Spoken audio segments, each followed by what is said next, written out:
الرحمن الرحیم د لوی څښتن په نامه السلام علیکم ګرانو زده کوونکو. هیله لرم چې ټول مو جوړ روغ او د خپلو ګرانو کورنیو سره خوشحاله او آرامه وخت ولرئ. او هیله ده چې د کورنۍ دنده مو هم ترسره کړې وي، درسونه مو هم لوستلي وي او زده کړي مو اوسي. ګرانو زده کوونکو، اوس راځو په خپل لوست باندې. زموږ د نن ورځې لوست څه ده؟ څنګه چې ګورئ اسلامي ښوونه او روزنه ده. لومړی ټولګی او دویم لوست ده زموږ. عنوان یې څه ده؟ عنوان یې زموږ پیغمبر. د کتاب پاڼه مو 46مه پاڼه ده ګرانو زده کوونکو او 50مه جلسه ده. زما نوم هم رقیه احمدزی دی. ګرانو زده کوونکو، مخکې له دې چې زه نوی لوست پیل کړم، غواړم چې د تېر لوست څخه مو یوه لنډه یادونه وکړم. زموږ تېر لوست څه و؟ آفرین، زموږ تېر لوست زموږ پیغمبر و. موږ د پیغمبر په اړه باندې ولوستل. پیغمبر مو وپېژانده چې څوک ده. اوس تاسو ماته ووایئ چې زموږ پیغمبر څه نومیږي؟ آفرین، زموږ پیغمبر حضرت محمد صلی الله علیه وسلم نومیږي. زموږ پیغمبر د څه لپاره موږ ته رالیږل شوی دی؟ آفرین، د دې لپاره رالیږل شوی دی چې موږ ته لارښوونه وکړي، یعنې زموږ د لارښوونې لپاره رالیږل شوی دی. موږ د حضرت محمد امت یو او د حضرت محمد صلی الله علیه وسلم څخه اطاعت کوو. هغه کارونو باندې چې موږ ته امر کړی دی هغه کوو. په کومو کارونو چې موږ ته د نه کولو امر کړی دی هغه نه کوو. لکه څنګه؟ لکه دروغ ویل.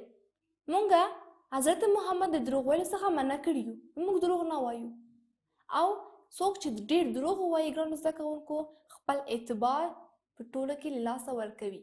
یو ځل دروغ ووایي، بیا دروغ ووایي، نو که دریم ځل باندې رښتیا خبره هم وکړي نو د هغه اعتبار لاسه ځي او څوک باور پرې نه کوي. حضرت محمد ځکه موږ د دروغ ویلو نه منع کړي یو. او د بل موږ ته امر کړی دی چې باید د کشرانو شفقت او د مشرانو درناوی وکړو. لکه څنګه؟ باید کله چې مور او پلار موږ ته یو خبره کوي باید هغه ومنو، سرغړونه ترې ونه کړو. ځکه چې حضرت محمد څه ویلي دي؟ د مشرانو درناوی وکړئ. فرق نه کوي که هغه مو مور اوسي، که هغه مو پلار اوسي، که هغه بل څوک اوسي.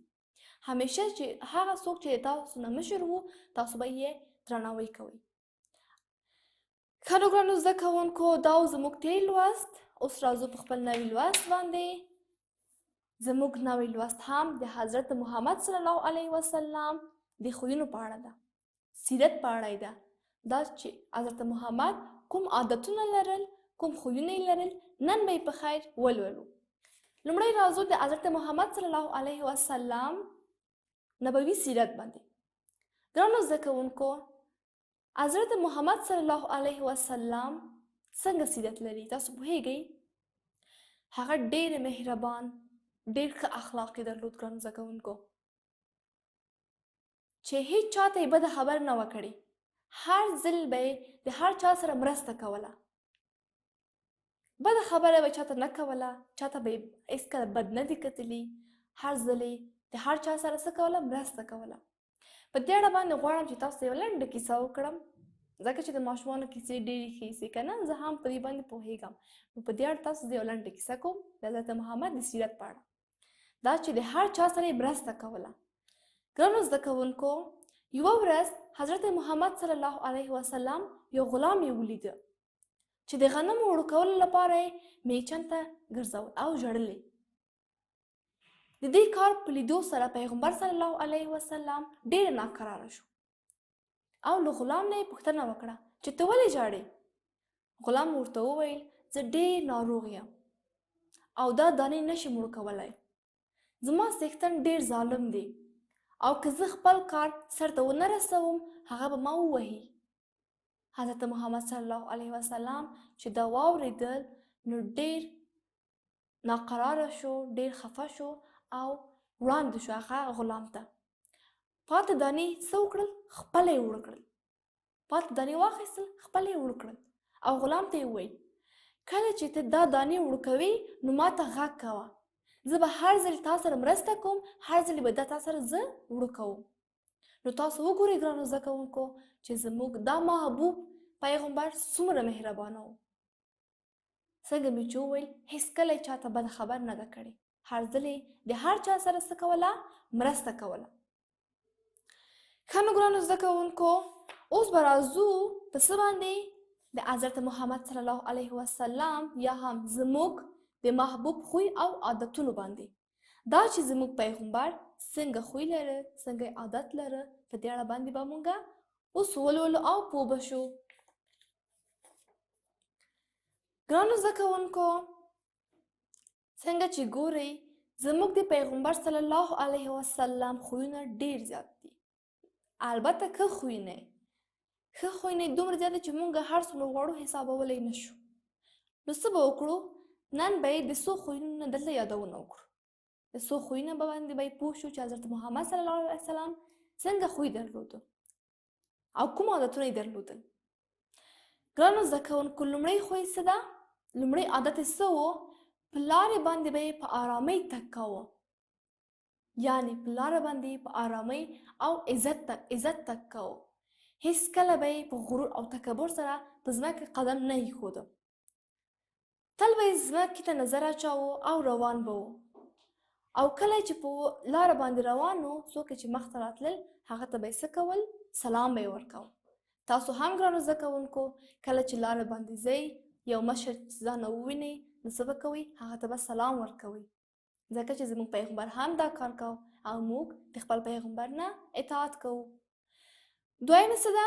دویم د چا سره به یې جګړه نه کوله، هېڅکله به یې چا سره جګړه نه کوله. نو موږ هم د حضرت محمد صلی الله علیه وسلم امت یو، نه باید د چا سره جګړه وکړو، د هر چا سره باید ښه چلند وکړو، ښه اخلاق باید ولرو.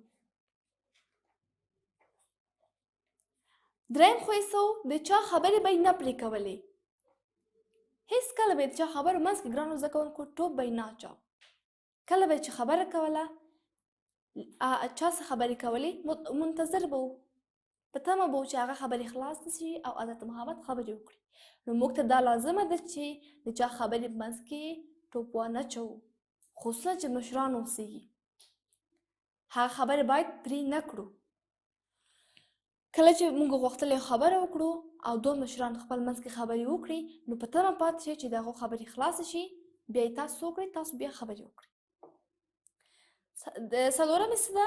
د هر چا خبرو ته یې غوږ نیوه. نو موږ باید د ټولو خبرو ته غوږ ونیسو، هغه که کشر وي او یا مشر وي. راځو بل خوی ته د اوبو د څښلو پر مهال به یې 3 ساوې نیولې. لکه څنګه؟ لکه اوبو به یې په یو ځل باندې نه څښل، 3 ساوې به یې پکې نیولې، بیا به یې څښل. په لومړي سر کې به یې څه ویل؟ په لومړي سر کې به یې ویل بسم الله الرحمن الرحیم، په آخري کې به یې څه ویل؟ په آخري کې به یې ویل چې الحمدلله. نو کله چې تاسو اوبه څښئ باید په 3 ساوو کې وڅښئ. لومړی کې به یې بسم الله الرحمن الرحیم، په آخر کې به یې الحمدلله وایي. ګرانو زده کوونکو راځئ بل ته یې وایي چې الله جل جلاله لمونځ کول نه، لمونځ کول د پیغمبر د سترګو نور و. کله به چې لمونځ کوو خپل آرامۍ به یې څه کول؟ په لمانځه کې به یې خپل آرامۍ موندله. او دا رښتیا خبره ده ګرانو زده کوونکو چې لمونځ کول انسان ته آرامۍ وربخي. نو تاسو اوس ماشومان یئ، لمونځ کول طریقه مو کیدای شي نه وي زده، په خیر په راتلونکي لوستونو کې تاسو ته به یې زه در زده کړم چې لمونځ څنګه کیږي. ښه نو ګرانو زده کوونکو حضرت محمد یو بل خوی هم درلوده. څه به یې کول؟ همیشه به یې د الله جل جلاله شکر پر ځای کاوه. کله به یې چې مال لږ هم و هغه ته به ډېر زیات ښکارېده او هغه به یې ډېر زیات ګڼه. هر مسلمان ته دا لازمه ده چې د الله تعالی د نعمتونو شکر پر ځای کړي او هیڅکله کبر ونه کړي. په یو مثال کې به تاسو ته واضح کړم. وګورئ ګرانو زده کوونکو، تاسو چې نن ښوونځي ته ځئ، تاسو چې نن خپل لوستونه لولئ او د خپلو ګرانو کورنۍ سره یو ځای یئ، نو تاسو باید د الله جل جلاله شکر وباسئ. ګرانو زده کوونکو، باید د هغه شکر پر ځای کړئ، ځکه چې داسې ماشومان هم شته چې ښوونځي ته نشي تللی، درس نشي لوستلی. نو په دې حال کې چې تاسو یې باید د الله جل جلاله شکرګزاري وکړئ، شکر یې باید پر ځای کړئ. او بل څه ګرانو زده کوونکو، بل خو یې دا و چې هیڅکله د کوم نعمت پورې نه خندل. د ډوډۍ پر موقع به یې چې هر څه حاضر و هغه به یې خوړل، د هغه خوړلو ته به یې میل ښکاره کاوه. داسې به یې نه ویل چې زه دا نه خورم. هر څه چې و اول به یې شکر پر ځای کاوه، بیا به یې د میل سره خوړل. ګرانو زده کوونکو، څنګه مې چې وویل حضرت محمد ډېرې خبرې نه کولې پرته د اړتیا له وخت نه. کله به یې چې اړتیا وه خبرې به یې کول. غواړم چې تاسو نه یې پوښتنه وکړم ګرانو زده کوونکو، آیا ستاسو په نظر ډېرې خبرې کول کومه ګټه لري؟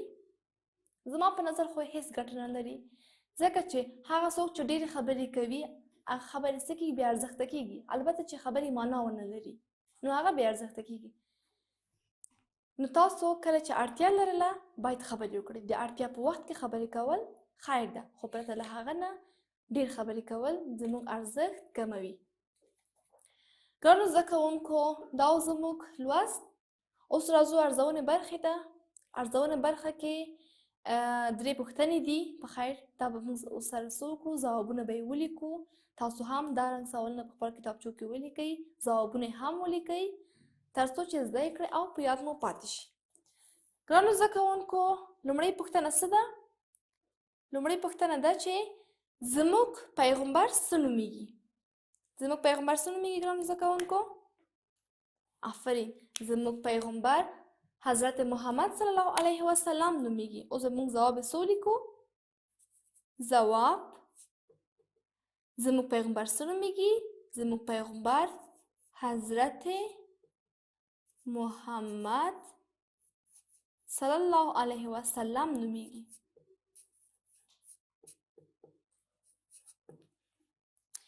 دویمه پوښتنه، موږ د چا امت یو؟ موږ د چا امت یو ګرانو زده کوونکو؟ آفرین، ځواب به یې داسې ولیکو چې موږ د حضرت محمد صلی الله علیه وسلم امت یو. موږ د حضرت محمد صلی الله علیه وسلم امت یو. درېیمه پوښتنې ته راځو. درېیمه پوښتنه کې څه دي؟ درېیمه پوښتنه دا ده چې وایي الله جل جلاله حضرت محمد صلی الله علیه وسلم موږ ته د څه لپاره رالیږلی؟ موږ ته د څه لپاره رالیږلی و؟ آفرین، ځواب به یې څه ولیکو؟ ځواب به یې داسې ولیکو چې الله جل جلاله حضرت محمد زموږ د لارښوونې لپاره رالیږلی دی. الله جل جلاله حضرت محمد موږ ته د څه لپاره رالیږلی ګرانو زده کوونکو؟ زموږ د لارښوونې لپاره. موږ د چا امت یو؟ موږ د حضرت محمد صلی الله علیه وسلم امت یو. زموږ پیغمبر څه نومیږي؟ زموږ پیغمبر حضرت محمد صلی الله علیه وسلم نومیږي.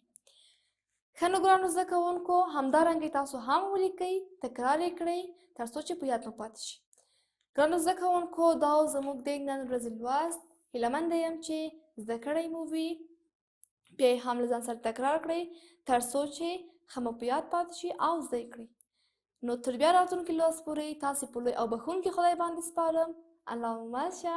د خدای په امان.